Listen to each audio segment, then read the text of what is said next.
আসসালামু আলাইকুম দাদু, কেমন আছেন? ওয়ালাইকুম আসসালাম, আলহামদুলিল্লাহ ভালো আছি। আপনি কেমন আছেন? আলহামদুলিল্লাহ, আল্লাহ পাক বেশ ভালোই রেখেছেন। অনেক দিন পর আসলেন, তো কি ব্যাপার? আসলাম সামান্য একটা সমস্যার কারণে, আর সেটা হচ্ছে কয়েকদিন আগে একটা ফ্রিজ কিনেছি। এখন ফ্রিজের থার্মোস্ট্যাট কোন পজিশনে রাখলে ভালো হবে, বিদ্যুৎ বিল কম আসবে, সেই ব্যাপারে আপনার কাছে একটু পরামর্শের জন্য। ধন্যবাদ। এই বিষয়টা খুবই ইম্পর্ট্যান্ট একটা বিষয়।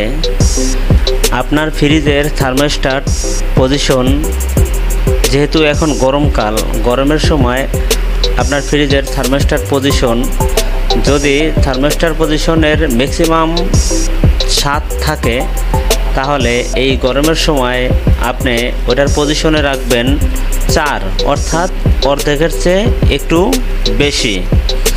আর যদি ম্যাক্সিমাম পাওয়ার 10 থাকে, মানে 10, তাহলে ওর থার্মোস্ট্যাট পজিশনে রাখবেন 6, মানে অর্ধেকের একটু বেশি। ধন্যবাদ। তাহলে শীতকালে কোন পজিশনে রাখবো? হ্যাঁ, শীতের সময় আপনার থার্মোস্ট্যাট পজিশন যদি ম্যাক্সিমাম পাওয়ার 7 থাকে, তাহলে থার্মোস্ট্যাট পজিশন রাখবেন 2 অথবা 2.5।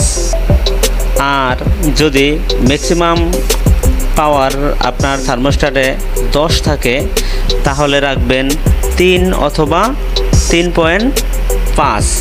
এই পজিশনে রাখলেই আপনার ফ্রিজ ভালো থাকবে, কারণ বিদ্যুৎ বিল কম আসবে, সর্বদিকেই সুবিধা হবে।